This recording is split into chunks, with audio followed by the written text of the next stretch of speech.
오늘 우리에게 주신 하나님의 말씀을 우리 함께 한 음성으로 읽겠습니다. 누가복음 23장 32절, 33절, 34절 세 절 말씀을 같이 한 음성으로 읽겠습니다. 시작. 또 다른 두 행악자도 사형을 받게 되어 예수와 함께 끌려가니라.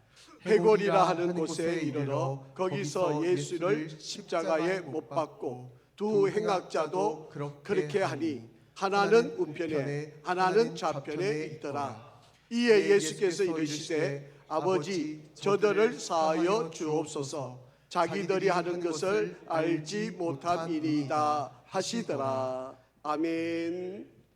오늘은 누가복음 23장 32절 33절 34절 우리 누가복음 23장에 있는 전체의 말씀을 가지고 이렇게까지 용서해야 한다고 라고 하는 제목을 함께 은혜를 나누려 합니다.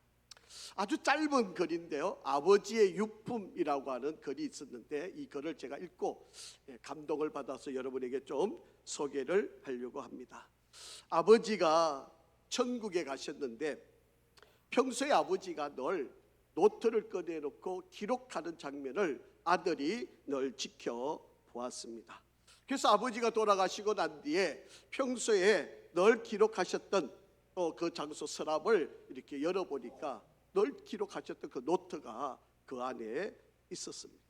그런데 노트를 펴서 보니까 수많은 사람들의 이름이 있고 그 옆에는 어떤 일들의 사건들을 기록을 해놓은 바로 그런 글들이 있었습니다.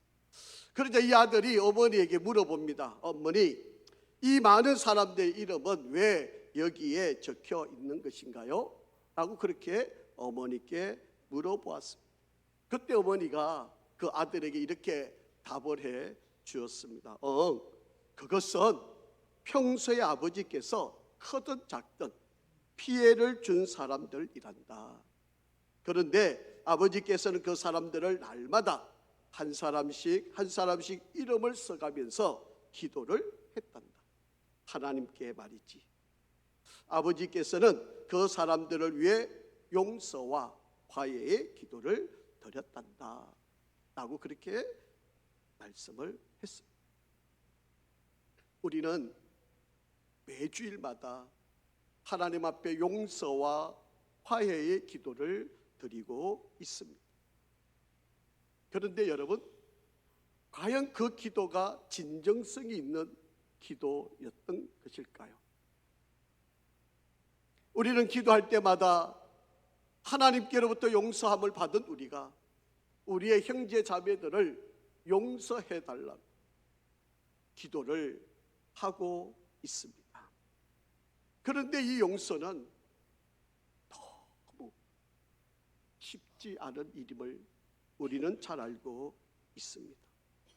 요즘 우리가 살고 있는 이 시대는 용서 실종 시대에 살아가고 있습니다. 용서보다는 복수에 열광하는 그런 사회이지 않습니까? 이제 6월 3일이 되면 대통령 선거가 있습니다. 이제 많은 후보들이 등록을 하겠죠. 그리고 그 많은 후보들이 앞으로 자기가 대통령이 되면 이런 일을 할 것이라고 비전을 제시하고 우리 국민들에게 소망을 주는 이야기를 하게 될 것입니다. 그러나 분명히 이전에도 그랬고 이번에도 그럴 거라고 생각합니다. 이 후보는 이런 거 잘못했기 때문에 후보가 되면 안 됩니다. 옛날에 이런 말을 했기 때문에 이 사람은 후보가 되면 안 됩니다. 처절한 보복의 선언들이 이어지게 될 것입니다. 서로를 죽이는 경쟁을 계속하게 될 것입니다. 수많은 댓글에 분노의 이야기들을 정오를 표출하는 일들이 일어나게 될 것입니다. 그리고 갈등과 분열이 더 심화될 것이고 복수에 대한 집착으로 상대를 악마화하는 바로 그런 문화가 우리 사회 속에서 계속해서 되고 있는 이때에 정말 용서한다는 것이 쉬운 이야기일까요? 이런 사회에서 시원하게 복수하고 힘으로 제압을 해야지 어떻게 약자처럼 용서하면서 살아간다는 것, 그게 무슨 가치가 있고 의미가 있는 일이냐고 회의를 느낄 수밖에 없는 시대를 살아가고 있습니다. 오늘 본문의 배경은 그렇습니다. 그 당시에 거대한 막강한 권력을 갖고 있는 로마 권력 하에, 그리고 종교 권력 앞에 지극히도 약한 예수 그리스도께서 십자가에 달려 죽으시면서 자기 자신을 조롱하고 자기 자신을 비판하고 자기 자신을 욕하고 있는 바로 저들을 향하여서 첫 번째로 하셨던 말씀, 십자가에 달리셔서 예수님이 첫 번째로 하셨던 말씀이 바로 오늘 우리가 함께 읽었던 본문의 말씀입니다. 우리 다시 한번 함께 읽어보면 좋겠습니다. 누가복음 23장 34절 말씀입니다. 같이 읽습니다. 이에 예수께서 이르시되 아버지 저들을 사하여 주옵소서, 자기들이 하는 것을 알지 못함이니이다 하시더라. 아멘. 예수님은 십자가에 달리셔서 제일 먼저 입을 열어서 하셨던 말씀이 저들을 용서해 달라. 누구였을까요? 어떤 이들이었을까요? 어떤 이들을 지금 예수님이 용서해 달라고 기도하고 말씀하고 계시는 것일까요? 첫 번째는요, 예수님을 십자가에 못 박고 예수님의 옷을 벗기고 그 옷을 찢고 그리고 속옷을 가지고 제비를 뽑아 취하려고 하고 있는 바로 군인들, 바로 저들을 용서해 달라고 예수님은 말씀하고 있습니다. 여러분, 예수님께 채찍을 가했던 자들이, 예수님께 십자가에 손과 발을 못 박았던 자들입니다. 예수님이 입고 계시는 옷을 벗겨서 그것을 네 등분으로 나누고 그것을 취했던 자들이, 여러분, 속옷을 입고 계셨는데 그 속옷은 통으로 짜여져 있는 것이기 때문에 그것을 벗겨서 나눌 수가 없으니까 제비를 뽑아서 그 한 사람이 가지려고 하는 그런 행위를 벌이고 있는 이들이 바로 군인들이. 여러분, 우리가 그림을 보면 예수님이 가려져 있는 모습이지만 사실은요 벌거벗겨져 있는, 얼마나 창피하고 부끄럽겠어요. 그 일을 하고 있는 이들이 바로 그 군인들이에요. 그런데 예수님이 그들을 용서해달라 기도하고 계시는 장면. 요한복음 19장 23절에서 25절 말씀에 보면 군인들이 예수를 십자가에 못 박고 그의 옷을 취하여 네 깃에 나눠 각각 한 깃씩 얻고 속옷도 취하니 이 속옷은 호지 아니하고 위에서부터 통으로 짠 것이라. 군인들이 서로 말하되 이것을 찢지 말고 누가 얻나 제비 뽑자 하니 이는 성경에 그들이 내 옷을 나누고 내 옷을 제비 뽑나이다 한 것을 응하게 하려 함이르라. 군인들은 이런 일을 하고 예수의 십자가 곁에는 그의 어머니와 이모와 글로바의 아내 마리아와 막달라 마리아가 섰는지라 라고 그렇게 말씀하고 있습니다. 자기를 때렸던 사람이, 자기를 못 박았던 사람이, 자기를 벌거벗겨서 수치를 드러내게 만들었던 바로 그들이에요. 그런데 예수님은 그들을 용서해, 돈 몇 푼 받고 예수를 이렇게 고통스럽게 하는 바로 이들. 여러분, 원문에 보시면요, 이 속옷이라고 하는 것을 헬라 단어로 키톤이라고 하는 단어를 씁니다. 여러분, 그림을 한번 보시면 예수님이 평소에 입고 이렇게 속옷을 하나 입고 겉옷에 하나 더 걸치고 다니는 것이 유대인의 관습이에요. 그런데 겉옷은 나누어 가지고 네 사람이 찢어 가지고 나누어 갔대요. 그런데 속옷은요 제사장들이 입는 옷이에요. 제사장들이 입는 옷이에요. 그런데 이것을 찢으려고 그러니까 찢어질 수가 없는 거죠. 한 통으로 되어 있으니까. 그래서 한 사람이 제비를 뽑아서 가져가게 했다라고 하는 것입니다. 예수님이 평소에 이렇게 말씀하셨어요. 마태복음 5장 44절 말씀입니다.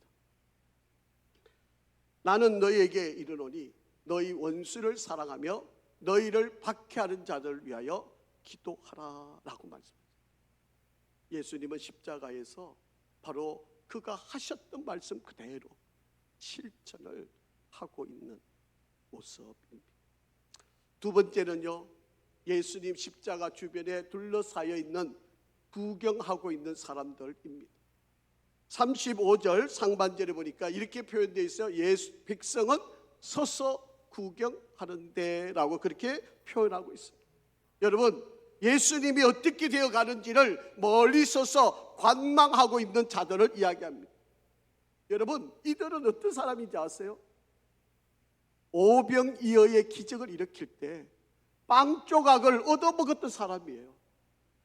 어린아이 도시락으로 주님의 손에 들려졌던 그것을 가지고 5,000명이 먹고, 그리고 12강주가 남는 기적을 그들이 경험하고 맛보았던 사람이에요. 아마 이들 중에는 예수님이 가는 곳마다 병자들에게 손을 얹고 낫게 하시고 치유케 하셨던 아마 그 경험을 받았던 사람들도 있었을 겁니다. 예수님의 특별한 은혜를 입었던 그들은 예수님이 십자가에 못 박힐 때 멀리 서서 관망하고 구경하고 어떻게 되어가나 지켜보고 있는 바로 그러한 자들이었습니다. 여러분, 침묵이 오히려 외침보다 더 나쁘다는 사실을 혹시 아시나요?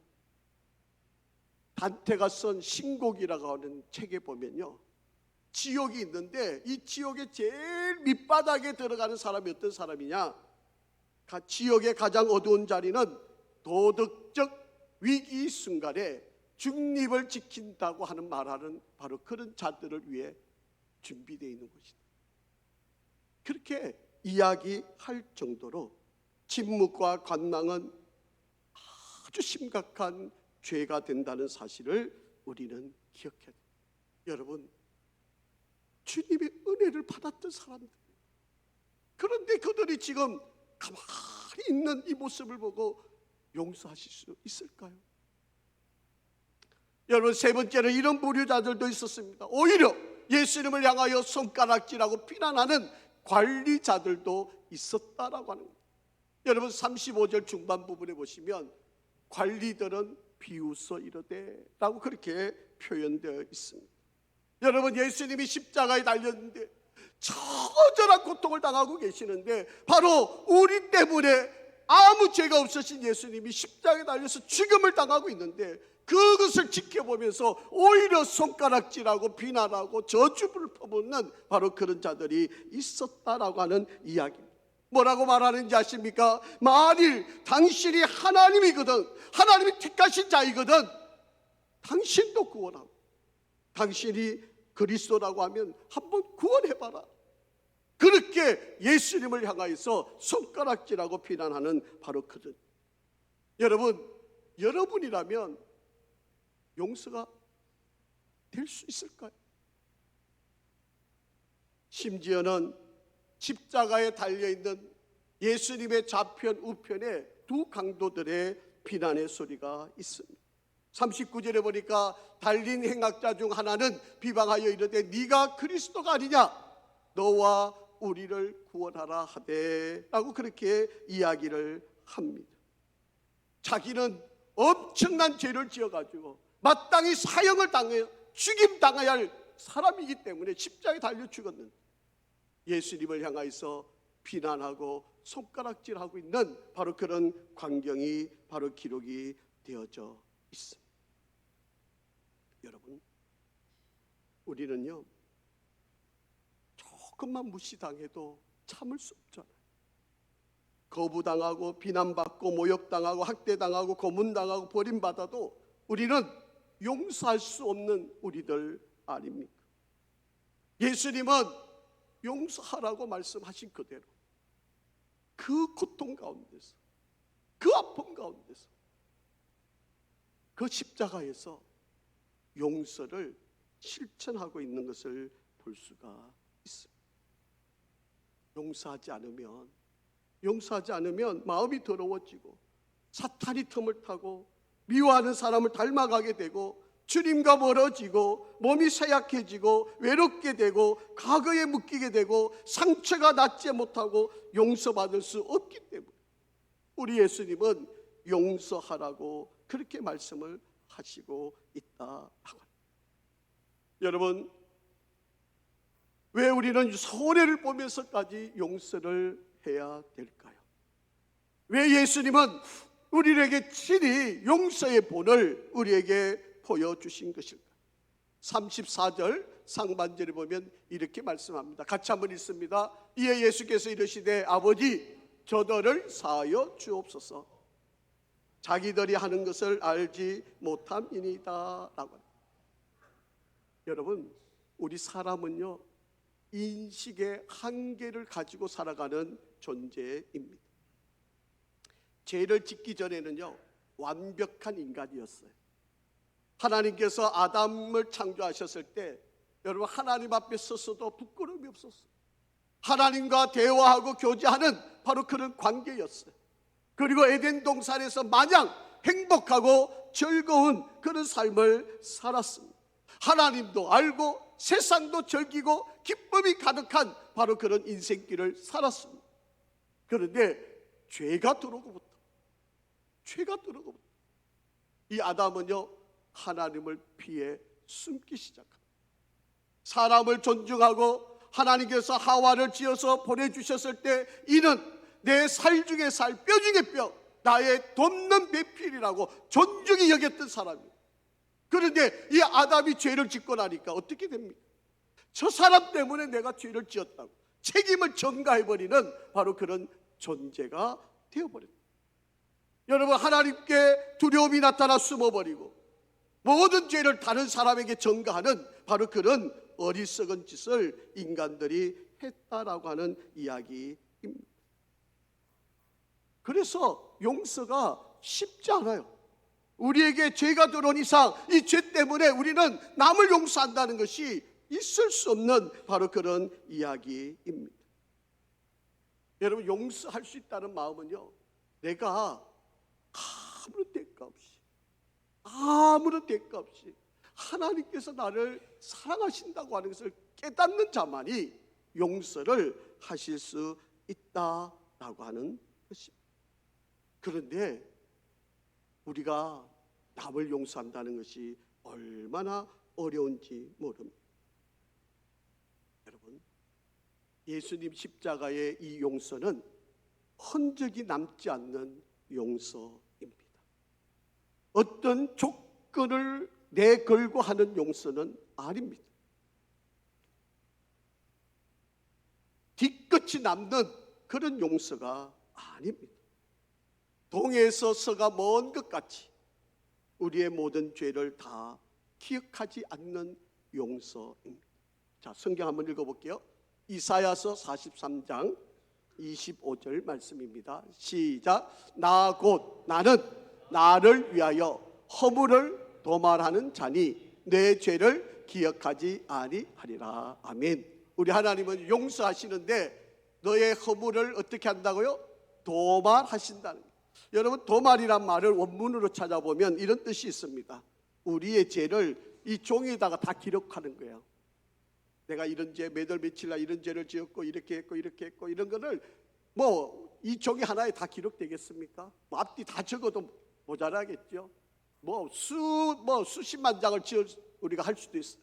근데 우리가 지은 이 죄를 커다란 바위 속에 끼워 넣는 겁니다. 그리고 이 바위가 왔다 갔다 하면서 어개는 거예요. 그럼 이 종이가 어떻게 될 것 같아요? 그 바위 속에서 이 종이가 어개져 가지고 이 종이가 먼지가 되어서 뿔뿔이 다 흩어지겠죠. 이게 도말이에요. 도말. 아무리 그 먼지를 주워 모아가 내가 죄목이 뭔지 찾아보려고 해도 찾아볼 수 없는 상태, 이거를 도말이라고. 그런데 왜 우리는 죄를 회개해놓고 또 기억나는 걸까요? 우리 인간은 죄가 자꾸 생각나요. 이미 하나님은 다 용서하셨는데 우리가 그 용서를 못하고 있는 거예요. 이미 하나님은 도말하셨어요. 아무리 주워 모아도 뭔지도 알 수 없는 용서함을 우리에게 허락하셨어요. 그런데 우리만 자꾸 하나님께 용서 기도해놓고도 또 생각나. 그러니까 맨날 똑같은 죄를 용서해달라고 용서해달라고. 왜? 하나님을 제대로 모르니까, 하나님을 제대로 안 믿으니까, 하나님이 어떤 분인지 우리가 믿지 못하니까 우리는 했던 말 또 하고 또 하는 어리석음을 갖고 있다라고 합니다. 그래서 죄가 들어오고 나서부터 우리 인간이 부족한 존재가 되어진, 인식의 부족이 있을 수밖에 없었다라고 합니다. 자, 그래서 우리 인간이 용서가 잘 안 되니까 예수님이 이렇게 말씀하셨어요. 마태복음 18장 22절 같이 읽어보죠. 시작. 예수께서 이르시되 네게 이르노니 7번뿐 아니라 몇 번? 7번을 70번씩 하라는 거예요. 여러분 7 곱하기 70은 얼마예요? 490번 무한정으로 하라는 거예요. 여러분 혹시 자꾸 생각나시면 또 용서하세요.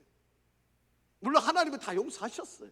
그런데 우리 인간은 그게 안 되는 거니까 우리는 용서를 해야만 합니다. 여러분 우리도 예수님처럼 용서하는 사람이 되어야 합니다. 왠지 아세요? 자, 제가 좀 설명을 드릴게요. 여러분 신약 성경에 스데반이라고 하는 사람이 나오는데 초대교회 7지사님 중에 한 사람이, 그 스데반이 복음을 전가하다가 여러분 복음을 듣던 예루살렘에 있는 백성들이 돌을 들고 기도하고 있는 이 스데반 집사에게 돌을 던져서 죽이는 장면이 나와요. 사도행전 7장 60절 말씀입니다. 한번 읽어보죠. 시작. 무릎을 꿇고 크게 불러 이르되 주여 이 죄를 그들에게 돌리지 마옵소서, 이 말을 하고 찬. 여러분 스데반 집사가 복음을 전가하다가 예수님이 주, 예수가 그리스도, 예수가 하나님의 아들이심을 전가하다가 그것이 듣기 싫다고 백성들이 돌을 들고 예수를 전하는 스데반 집사를 돌을 던져서 죽이고 있는 장면. 제가 이 말씀을 계속 묵상하면서 이런 생각을 해봤어요. 여러분 스데반 집사가 수천 번 설교하는 것보다 바로 이 죽어가면서 저들을 용서해달라고 기도하는 이 순간이 아마도 그 수많은 사람들에게 복음을 전했던 것보다 더 큰 위력이 있겠다. 이게 바로 용서의 위력이에요. 도저히 할 수 없는데, 도저히 안 되는데, 도저히 못하는데 용서하면요, 내가 설교를 수천 번 하는 것보다 더 큰 위력을 갖게 된다라고 하는 것입니다. 여러분 인생의 엉어리를 풀라라고 하는 책이 있어요. 크리스티 킴이라고 하는 선교사님이, 여자 선교사님이 쓴 책인데 이 책 속에 보면 용서하지 않는 자가 당하는 영적인 피해 12가지를 기록을 해놨어요. 제가 읽어드릴게요. 용서하지 않으면 마음이 더러워지고, 용서하지 않으면 사탄이 틈을 타게 되고, 용서하지 않으면 미워하는 사람을 닮아가게 되고, 용서하지 않으면 그런 이성과 결혼하게 되고, 용서하지 않으면 주님과 멀어지게 되고, 용서하지 않으면 주님을 닮아갈 수 없게 되고, 용서하지 않으면 관계가 회복되지 않고, 용서하지 않으면 몸이 쇠약해지고, 용서하지 않으면 외롭게 되고, 용서하지 않으면 과거에 묶이게 되고, 용서하지 않으면 상처가 치유되지 않고, 용서하지 않으면 용서받을 수 없게 됩니다. 이 책 속에 나와 있는 책의 내용입니다. 여러분 우리가 용서하지 않으면요, 육체적으로 어떤 일이 생기는가 하면 뇌하수체, 신장, 간사선, 다른 내분비샘으로부터 특정 호르몬이 나와서 불면증, 변비, 소화불량, 두통, 면역력 저하, 세포 재생산 능력의 감소, 암, 이런 질병들이 유발되게 된다. 정신적인 고통도 따릅니다. 신체적인 건강, 관계 악화, 개인적인 성장 방해, 갈등 심화, 폭력 증가, 불신과 분열, 사회 발전의 장애, 이런 일이 일어나게 됩니다. 감정적인 에너지가 과도하게 소모됨으로써 정신적으로 자유를 누릴 수 없게 된다. 대인관계, 또 하나님과의 관계가 정상적이지 못하게 된다. 그래서 우리의 쓴뿌리, 이 쓴뿌리를 치료하는 것은 바로 용서밖에 없다, 그렇게 이야기합니다. 자, 요한일서 4장 20절 말씀을 한번 보겠습니다. 요한일서 4장 20절 시작. 누구든지 하나님을 사랑하노라 하고 그 형제를 미워하면 이는 거짓말하는 자니 보는 바 그 형제를 사랑하지 아니하는 자는 보지 못하는 바 하나님을 사랑할 수 없느니라. 저와 여러분은 하나님께로부터 용서함을 받아서 하나님의 자녀가 되어서 이 자리에 있어. 그렇다면 우리 형제 자매들을 용서해야만 합니다. 그래야 우리가 건강해지고요, 그래야 우리의 막히고 끊기고 단절되었던 모든 것들이 회복의 은혜로 우리에게 서게 된다고 하는 사실을 잊지 않으시기를 간절히 바랍니다. 그래서 주님은 십자가에 달려서 얼마나 아프겠어요. 우리는 손가락에 가시만 박혀도 괴롭고 괴로운데 손에 못자국을 받으셨어요. 발에 못을 받으셨어요. 머리에 가시관을 씌웠었어요. 옆구리에 참이 찔림을 받았어요. 온몸에 채찍을 맞아서 피가 흥건하게 내리고 있어요. 그런 예수님이 그 고통 속에서도 저들이 하는 짓을 저들이 알지 못해요. 아버지 용서해 주세요. 저들을 용서해 주세요. 그렇게 예수님이 말씀을 하셨어요. 여러분, 이번 고난주간 혹여 여러분 가운데 용서해야 될 사람, 용서받아야 할 사람들이 있다면 여러분 용서를 하시고 화해를 하시고, 그래서 우리에게 막혀있는 것이 뚫려지는 그런 축복이 있기를 주의 이름으로 축원합니다. 용서하셔야만 됩니다. 이 용서가 없이는 회복이 일어날 수가 없습니다. 그러기에 우리가 더 건강하게, 더 믿음의 온전한 길을 걸어가기 위해서 지금 나를 가로막고 있는 이 용서의 벽을 이겨내시고 잘 승리하는 저와 여러분이 되기를 간절히 바랍니다. 아버지 하나님, 은혜와 사랑을 감사합니다. 수많은 사람들 가운데 우리를 하나님의 자녀 삼아주시고 구원의 은혜를 베푸시고 하나님 앞에 기쁨의 자리에 우리가 설 수 있는 은혜를 주신 것 감사합니다. 예수님이 십자가에서 모든 것을 용서하여 주신 귀한 사랑이었음을 기억합니다. 이제 우리도 이 용서함을 이루고 승리하는 삶이 되게 도와주시옵소서. 예수 그리스도 이름으로 기도합니다. 아멘.